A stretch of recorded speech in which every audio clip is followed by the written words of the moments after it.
who down in Whoville liked Christmas a lot. But the Grinch, who lived just north of Whoville, did not. The Grinch hated Christmas, the whole Christmas season. Now, please don't ask why. No one quite knows the reason. It could be that his head wasn't screwed on just right. It could be, perhaps, that his shoes were too tight. But I think that the most likely reason of all may have been that his heart was 2 sizes too small. But whatever the reason, his heart or his shoes, he stood there on Christmas Eve hating the Who's, staring down from his cave with a sour, grinchy frown at the warm lighted windows below in their town. For he knew every Who down in Whoville beneath was busy now hanging a mistletoe wreath. And they're hanging their stockings, he snarled with a sneer. Tomorrow is Christmas. It's practically here. And he growled with his Grinch fingers nervously drumming. I must find some way to stop Christmas from coming. Why, for 53 years I've put up with it now. I must stop this Christmas from coming. But how? Then he got an idea, an awful idea. Oh, the Grinch got a wonderful, awful idea. I know just what I'll do. The Grinch laughed in his throat, and he made a quick Santa Claus hat and a coat. He chuckled and clucked. What a great Grinchy trick. Why, with this coat and this hat, I look just like Saint Nick. Now, all I need is a reindeer. The Grinch looked around, but since reindeer are scarce, there was none to be found. Did that stop the old Grinch? No. Thank you. The Grinch simply said, why, if I can't find a reindeer, I'll make one instead. So he called his dog, Max, and he took some red thread, and he tied a big horn to the top of his head. Then he loaded some bags and some old empty sacks in a ramshackle sleigh. Then he hitched up old Max, and the Grinch said, giddy up! And the sleigh started down toward the homes where the Who's lay a snooze in their town. All the windows were dark. Quiet snow filled the air. All the Who's were still dreaming sweet dreams without care when they came to the first little house on the square. Why, this is stop number 1, the old Grinchy Claus hissed as he climbed to the roof, empty bags in his fist. Then he slid down the chimney, a rather tight pinch, but if Santa could do it, then so could the Grinch.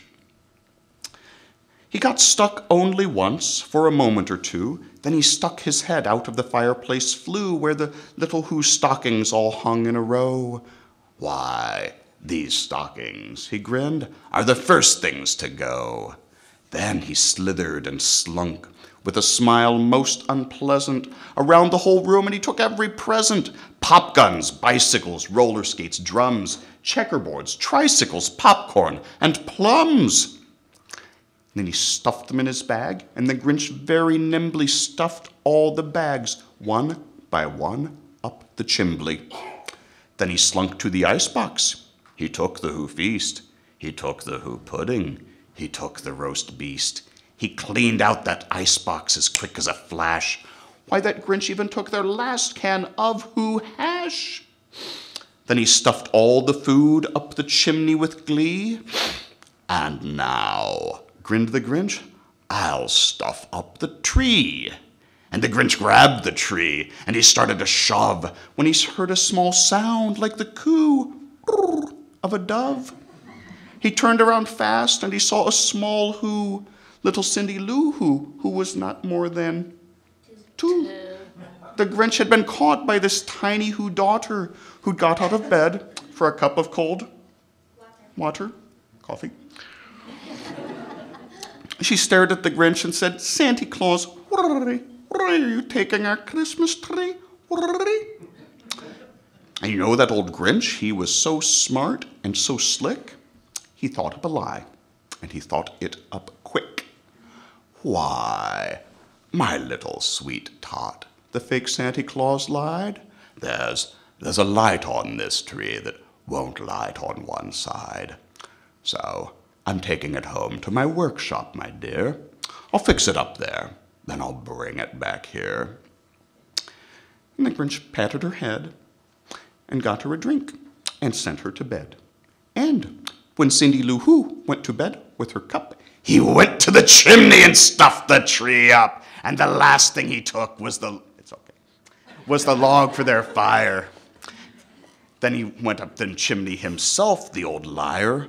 On their walls he left nothing but hooks and some wire. And the one speck of food that he left in the house was a crumb that was even too small for a mouse. Then he did the same thing to the other Who's houses, leaving crumbs much too small for the other Who's mouses.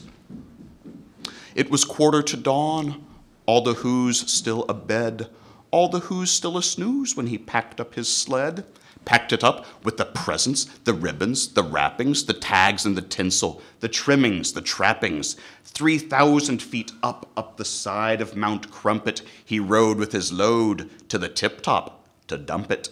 "Pooh-pooh to the Who's," he was grinchishly humming. "They're finding out now that no Christmas is coming. Oh, they're just waking up. I know just what they'll do. Their mouths will hang open for a minute or two. Then the Who's down in Whoville will all cry, 'Boo-hoo!' That's a noise I must hear." So he put a hand to his ear, and he did hear a sound rising over the snow. It started in low, then it started to grow. But this sound wasn't sad, for this sound sounded merry. It couldn't be so, but it was merry, very. Well, he stared down at Whoville. The Grinch popped his eyes. He shook. What he saw was a shocking surprise. Every Who down in Whoville, the tall and the small, stood singing without any presents at all. He hadn't stopped Christmas from coming. It came. Somehow or other, it came just the same. Well, the Grinch with his Grinch feet ice cold in the snow stood puzzling and puzzling. How could it be so? Yes? Maybe Christmas doesn't come from a box or a store. Indeed. Maybe it comes from your heart. You have heard this before. And not a new story. How could this be so? It came without ribbons. It came without tags. It came without packages or boxes or bags. Then the Grinch thought of something he hadn't before. Maybe Christmas, he thought, doesn't come from a store. Maybe Christmas, perhaps, means a little bit more. And what happened then? His heart grew 3 Indeed. Well, in Whoville, they say that the Grinch's small heart grew 3 sizes that day. And the minute his heart didn't feel quite so tight, he whizzed with his load through the bright morning light, and he brought back the presents and the food for the feast. And he himself, the Grinch, carved the roast beast.